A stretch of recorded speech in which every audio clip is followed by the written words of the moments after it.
If play feels like the thing that you squeeze in after the schoolwork, the chores, and everything else that you feel like actually needs to get done, then I want to challenge that idea a little bit. I'm Amy, a former special educator turned homeschool mom, and I help homeschool parents of kids with big behaviors understanding what's really driving those behaviors so they can create calmer days and more cooperation at home. This week we're talking about play, and I want to start here because play is incredibly easy to underestimate, especially when you're homeschooling. You have lessons to finish, the house still needs to function, there are appointments and activities and meals, and you're carrying all this responsibility to make sure that your child is actually learning something. So when your child wants to build an elaborate fort in the middle of the living room or spend an hour pretending that Pokemon are running around the house, then it's easy to see that as the thing that is in the way of productiveness instead of something that is actually productive. Developmentally, though, play itself is incredibly productive. When children play, they're practicing flexible thinking, problem solving, communication, emotional regulation, creativity, negotiation, and perspective taking. They're experimenting with ideas, making decisions, dealing with frustration when something doesn't work, adjusting their plans, and figuring out how to navigate another person's wants and ideas. And they're doing all of that in a context that their brain is naturally wired to engage with. That's part of what makes play so powerful. If you've ever watched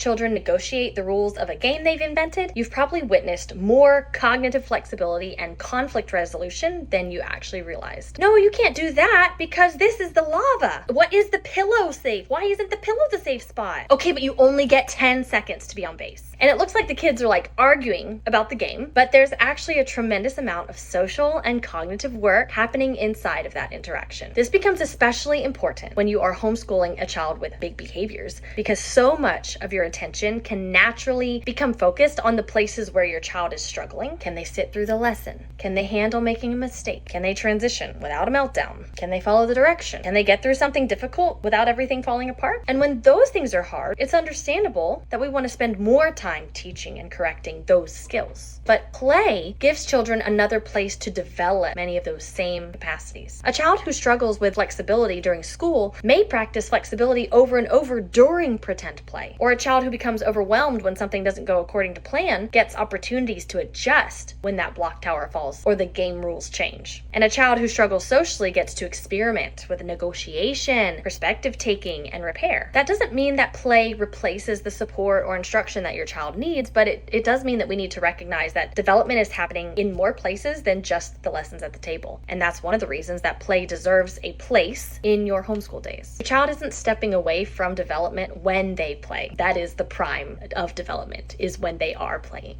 If you're homeschooling a child with big behaviors and you're trying to understand what's really driving those behaviors, then follow along for more support.